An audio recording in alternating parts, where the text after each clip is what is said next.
Hello friends, good morning, welcome back to my channel. আমার নতুন আরও একটা ব্লগে তোমাদের সবাইকে জানাচ্ছি অনেক অনেক স্বাগত, অনেক অনেক ভালোবাসা। আশা করি তোমরা সবাই খুব ভালো আছো আর আমরাও সবাই খুব ভালোই আছি।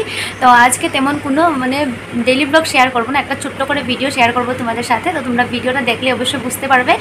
আর হ্যাঁ, ভিডিওটা শুরুতে প্লিজ একটা লাইক করে দিও। আমি জানি আমি এত ভালো ভিডিও করতে পারি না, ভালো ব্লগ বানাই না, তাও প্লিজ একটু অ্যাডজাস্ট করে আমাকে অল্প একটু সাপোর্ট করো তোমরা। আমি ট্রাই করবো ভালো করে ভিডিও করার জন্য। প্লিজ তোমরা আমাকে অল্প সাপোর্ট করো এগিয়ে যাওয়ার জন্য। আর হ্যাঁ, যদি কেউ নতুন করে দেখছো তাহলে প্লিজ আমার চ্যানেলটা সাবস্ক্রাইব করে দিও। তোমাদের সাপোর্টের হেল্পের অনেকটা দরকার। তো প্লিজ তোমরা আমাকে অল্প একটু এগিয়ে যাওয়ার জন্য সাহায্য করো। সাবস্ক্রাইব করে দিয়ে চ্যানেলটাতে আমার পাশে থাকো। আর ভিডিওটা শুরুতে একটা লাইক দিয়ে ভিডিওটা দেখা শুরু করো। আর হ্যাঁ, আজ আমার এক্সাম আছে, তার জন্য আমি কোনো ডেলি ব্লগ শেয়ার করলাম না। আর ডেলি ব্লগ আর কি শেয়ার করবো, এসব তো তোমরা ডেইলি দেখতেই থাকো আমার যা কিছু করি। তো রোজকারের মতো আজও সব কিছু বাসি কাজকর্ম সব সেরে নিয়েছি, স্নানও করে নিয়েছি। আর এই দেখো পাশে বই রেখে তারপর ভিডিওটা শুরু করলাম, কারণ এখন বাজে হলো 10:30। আর কিছুক্ষণ পরে ধরো 12:30 বা 1:45 দিকে আমি বেরিয়ে যাব কলেজে যাওয়ার জন্য। আজ হলো আমার লাস্ট এক্সাম, তার জন্য খুব ভালো লাগছে যে আজ এক্সামটা শেষ হলে আর কতদিনের মতো টেনশন ফ্রি।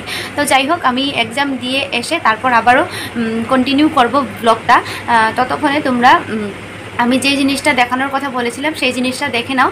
আর আমি কিছুক্ষণ পরে রেডি হয়ে খাওয়া দাওয়া করে চলে যাব। আর এদিকে দেখো ঘরের সব কিছু কামকাজ ক্লিয়ার, সব কিছু কমপ্লিট। আর মা এদিকে রান্না করছে সকালের জন্য। তো খাওয়া দাওয়া করে কিছুক্ষণ পরে আমি রেডি হয়ে বেরিয়ে যাব। ততক্ষণে ঠিক আছে, তোমরা দেখে নাও আমি যেটা দেখাবো বলেছিলাম। আর কলেজ থেকে এসে আবারও তোমাদের সাথে কথা বলবো। তো বন্ধুরা, তোমরা নিশ্চয় দেখে ভাবছো যে এসব কি দেখাচ্ছি তোমাদেরকে। আসলে আমরা দুজন এইমাত্র ভেবেছি যে আমাদের রুমের ডেকোরেশনটা একটু সামান্য পরিমাণে বদলে দিব, চেঞ্জ করব আর কি। যেমন ধরো আলনাটা এতদিনে ওই যে ও যেখানে দাঁড়িয়ে আছে এই জায়গায় ছিল, আর তার জন্য ভাবলাম যে ওই জায়গা থেকে আলনাটা সরিয়ে এনে এই জায়গাটাতে সোফাটা রাখবো। তো সোফাটা রাখার জন্য গডরেজটাকে দেখো একটু সরাতে হচ্ছে, না হলে কি হয় দুটো সোফা এখানে ঠিকঠাক করে বসবে না আর কি। তার জন্য গডরেজটা একটু আর কি, বেশি নয়, সামান্য একটু ওদিকে চেপে ঠেলে দিলাম।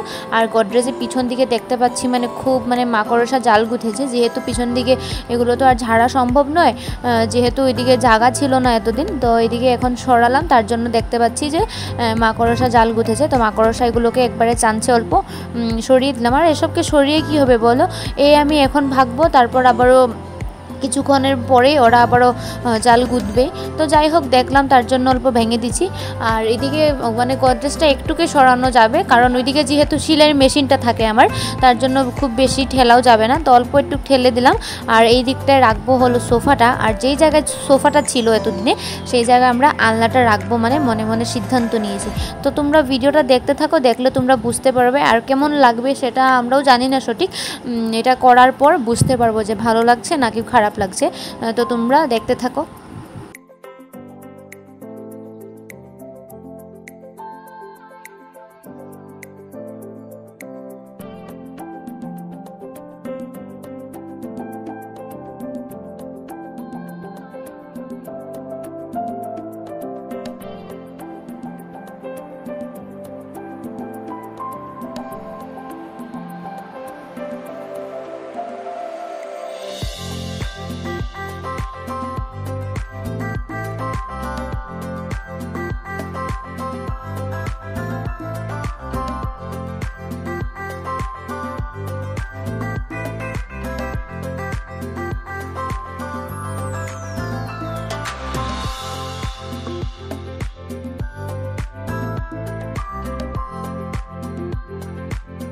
তো ভিডিওটা দেখে রুম চেঞ্জ করলাম ডেকোরেশনটা, সেটা দেখে কেমন লাগলো তোমরা কিন্তু কমেন্ট করে বলতে ভুলো না।